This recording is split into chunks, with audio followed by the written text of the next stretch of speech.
Hamdan wa syukran wa salatan wa ba'd. Bersyukur kepada Allah seluas langit dan bumi, bersolawat kepada baginda Muhammad sallallahu alaihi wasallam dengan mengucapkan Allahumma salli ala Sayyidina Muhammad wa ala ali Sayyidina Muhammad. Jamaatul muslimin muslimat rahimakumullah. Tema kajian kita kali ini etika dan estetika dalam bekerja. Saudaraku, satu hari ada salah seorang sahabat bernama Sa'ad bin Mu'ad al-Ansari. Sahabat Sa'ad ini, saudara, profesinya pekerja kasar. Beliau selalu mencari nafkah dari pagi pulang sore, sehingga tangannya ini menjadi kasar, melepuh. Tiba-tiba Rasulullah mengangkat tangan Sa'ad bin Mu'ad al-Ansari ini, mencium tangan Sa'ad. Sahabat kaget. Biasanya para sahabat yang berebut mencium tangan Rasulullah, kali ini Rasulullah yang mencium langsung tangan Sa'ad ini. Sambil tangan Sa'ad diangkat ke atas, Rasul berkata, "Wahai sahabat, tangan inilah yang nanti di akhirat tidak akan dijilat oleh api neraka, tidak akan disentuh oleh api neraka." Saudaraku, ini adalah fragmen sejarah yang sangat memukau.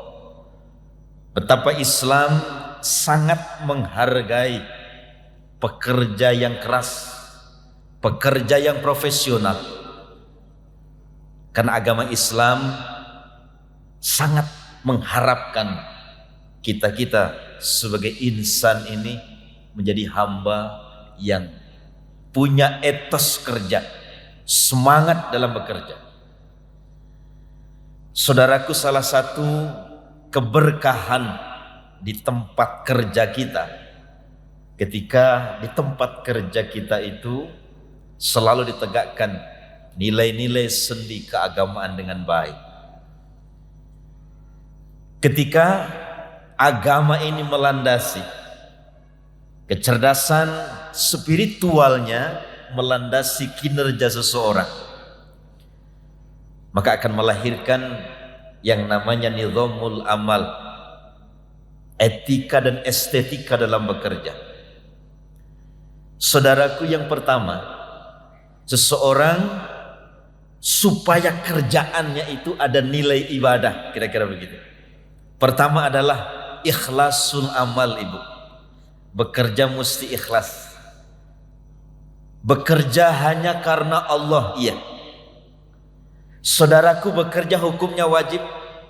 Orang yang tidak bekerja itu dosa, ibu. Karena ibadah yang setiap hari kita laksanakan ini tidak bisa berdiri, tidak bisa tegak tanpa ditunjang, ditopang dengan yang namanya finansial. Finansial bisa kita dapatkan kalau seseorang itu mau bekerja. Maka dalam kaidah usul fikih, segala sesuatu yang tadinya tidak wajib, tapi karena untuk menyempurnakan sesuatu yang wajib, maka hal itu menjadi wajib, Pak. Yang kedua, saudara, menjadi bagian dari etika dan estetika dalam bekerja ini, itqanul amal. Bekerja mesti akurat, sesuai dengan SOP-nya. Dimanapun kita bekerja, pasti kita akan masuk sebuah sistem, dan di situ pasti ada yang namanya aturan. Maka ketika seseorang bekerja sesuai SOP-nya, maka semua kinerjanya, jerih payahnya, keringatnya, dari detik, menit, seterusnya menjadi catatan ibadah di hadapan Allah Jalla Jalaluhu. Kalau untuk profesi, skill mah tergantung Allah memberikan kelebihan kepada kita, Pak. Karena kata Allah, kullu ya'malu ala syakilati. Muhammad, Kul, sampaikan Muhammad. Masing-masing dari mereka, setiap kita itu bekerjalah sesuai dengan skill, keahlian, bidangnya, tanggung jawabnya. Maka subhanallah, Allah memberikan kelebihan antara satu dengan yang lainnya, itu keahlian, skill yang berbeda. Skill ini bahasa Latin tapi asalnya bahasa Arab, Pak. Al-Quran mengatakan, karena dalam rumus agama, Pak, tidak ada dikotomi antara kerja dan ibadah. Orang yang bekerja itu ya ibadah, Pak. Karena itu satu kesatuan dalam bentuk action nyata seseorang. Itu yang namanya ibadah.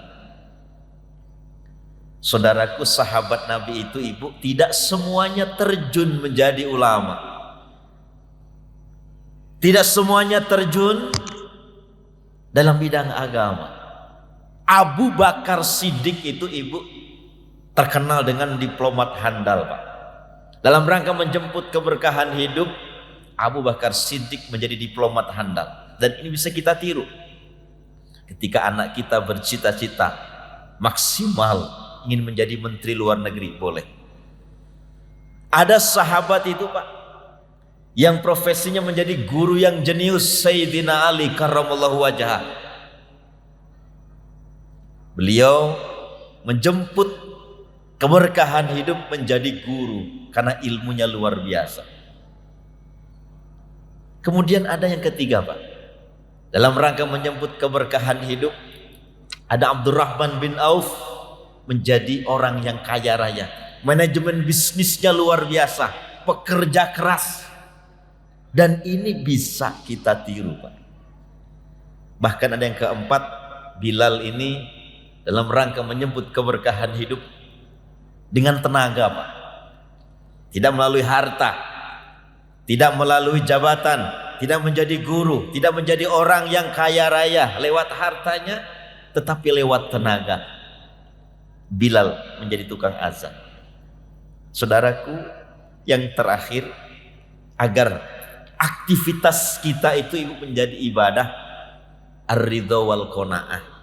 Ridho itu menerima apa yang Allah berikan kepada kita, karena semuanya sudah ditulis rapi oleh Allah jauh sebelum kita dilahirkan, Ibu. Wa ma kana li nafsin an tamuta illa bi iznillahi kitaban muajjalah. Tidaklah seorang itu hidup, tidaklah seorang itu mati kecuali jadwal kematiannya oleh Allah sudah ditulis rapi. Mung jadwalnya kapan oleh Allah dirahasiakan. Dunia ini, Ibu, adik-adikku sekalian, sahabat-sahabatku, bukan tempat tinggal kita. Tetapi dunia adalah tempat yang pasti akan meninggalkan kita dan akan kita tinggalkan. Kematian bukan akhir dari cerita kehidupan, tetapi kematian adalah awal dari cerita kehidupan yang sebenarnya. Maka orang-orang yang punya sifat ridho ini, dia menerima apa yang Allah berikan kepada dia. Dia merasa kaya, merasa cukup.